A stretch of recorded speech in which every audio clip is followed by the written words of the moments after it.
Today I'm in a place called Komagome. Especially eye-catching facility here is Toyo Bunko. It's housed in a building with modern design and is a library and research institute specializing Oriental studies, covering the history and cultures of Asia. This time we'll be exploring this unique library. Toyo Bunko, or the Oriental Library, was established in 1924 by Hisaya Iwasaki, the third president of Mitsubishi. It's the oldest and biggest research library for Oriental studies in Japan, and among the 5 major libraries specializing in this field in the world. It houses 1 million books and documents, including 5 designated national treasures and 7 important cultural properties. Right now, I'm inside of Toyo Bunko. The entrance area is really spacious and has a very relaxing atmosphere.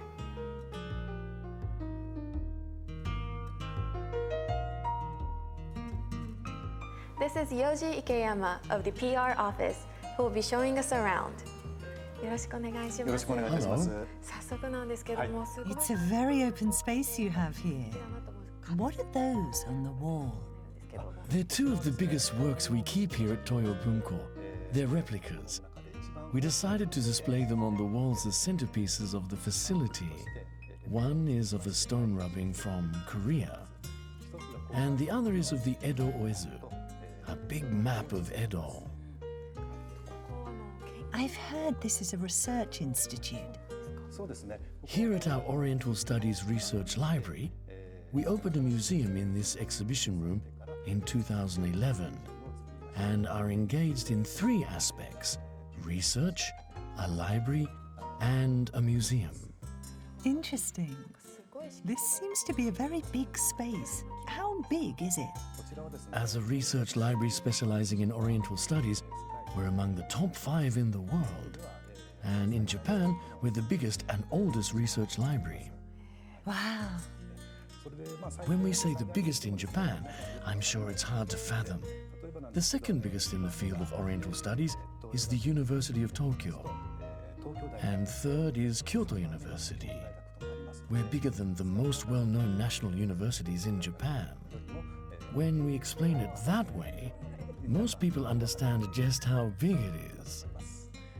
I can understand the scale now. Thank you. Right now, I'm at a place called Morrison Stacks.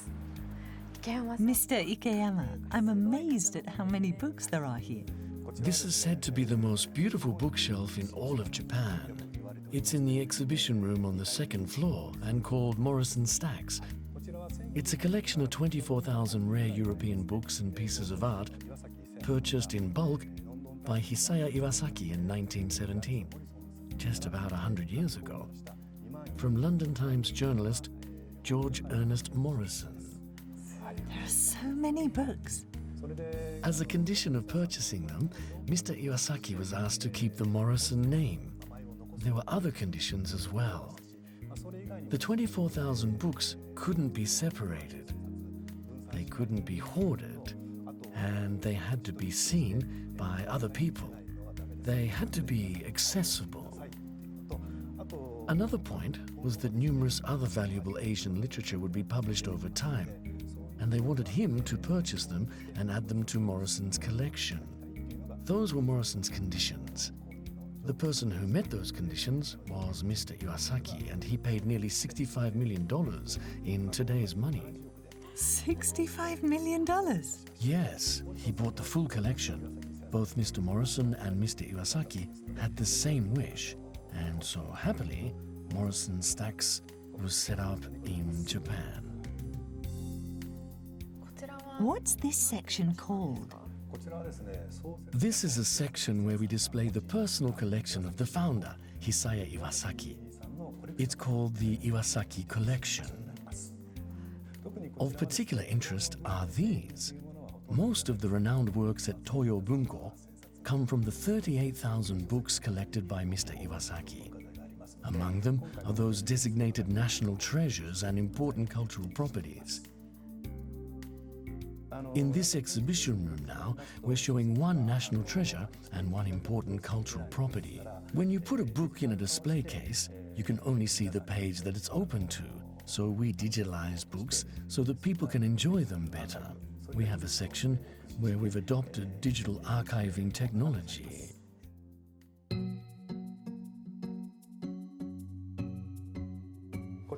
This is what I explained to you earlier. We use digital technology so people can enjoy the works. This is called Encounter Vision. The book displayed is called Kaitai Shinsho and is a Japanese medical book. And we also have what was used as a basis for that. It's originally in Dutch. Both are first editions. These two books are put in display cases, and when you push the button, an animation story is played explaining how difficult it was for people like Sugita Genpaku and Maino Ryotaku to translate a book of anatomy and medical texts.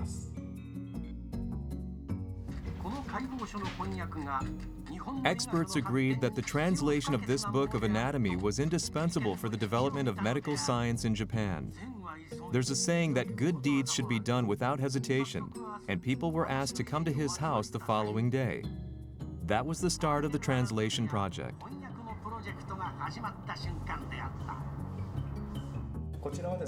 What we have over here is another type of digital content.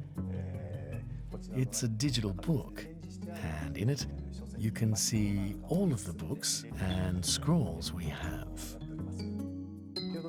The display you saw earlier of Perry's landing in Kurihama, you can see all of that here. Can you enlarge it? Yes, plus to enlarge and minus to shrink. You're right. You can enlarge the details to get a better look. The colours are also very vivid. Yes, they are. Toyo Bunko is a library with a history of 90 years. And the fact that we don't take out the documents is the biggest reason why they don't fade. Just looking at them is fun. I'm sure this is fun for children too. Yes, we want people from children to seniors to take an interest in Oriental studies and have designed this place so that they can easily stop by. I think this is great. How you can see old materials with new technologies. Please come this way. This is the inner garden inside the facility. We set up a space where you can relax. In this inner garden, you'll find trees selected from a book on Japanese flora by Seabold. That's part of Toyo Bunko's collection. That's why we call this Seabold Garden. It's a very open space and lovely. What are the features here? We call it Seabold Garden, and since Seabold also researched hydrangeas, we planted 20 types of hydrangeas on the higher sections. 20 types? That's not something you see often.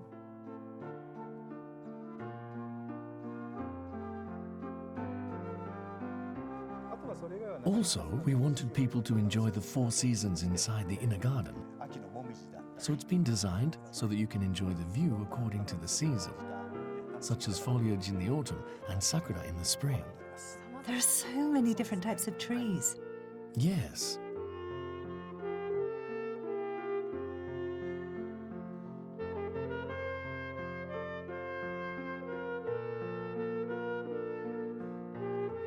It's great that you can enjoy different scenery across the seasons. It is. Thank you for showing us around today. Thank you.